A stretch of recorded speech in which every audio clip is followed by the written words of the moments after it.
মায়ের কন্যা সন্তান হিসেবে জন্মগ্রহণ করা যেমন ভাগ্যের, তেমনি মায়ের প্রথম সন্তান হিসেবে কন্যা হয়ে জন্মানো চরম সৌভাগ্যের।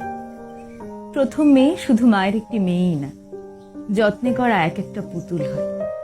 ছোট্টবেলায় মেয়েরা পুতুলের সংসারে একটু একটু করে যে স্বপ্ন বোনে, তা তার প্রথম মেয়েকে দিয়ে বাস্তবায়ন করে।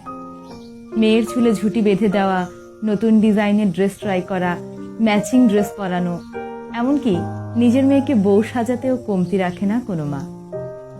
তারপর সেই মেয়ে যখন একদিন বড় হয়, তখন মায়েরা তার মেয়েকে বেস্ট ফ্রেন্ডের মতো ট্রিট করে।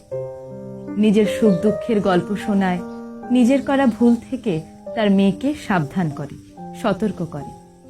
নিজের পূরণ করতে না পারা সকল স্বপ্ন মেয়েকে দিয়ে পূরণ করতে চায়।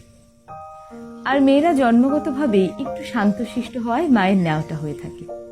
আর তাই মায়েরাও মেয়েকে নিজের মনের মতো করে গড়ে তুলতে পারে।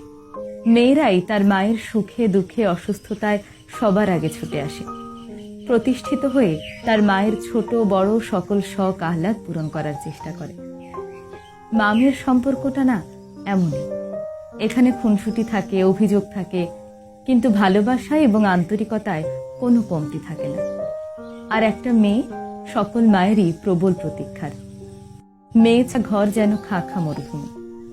যে ঘরে মেয়ে থাকে, সে ঘরে শান্তির জন্য অন্য কোনো ফুলের প্রয়োজন হয় না। মেয়েরা নিজেরাই এক একটা ফুল হয়।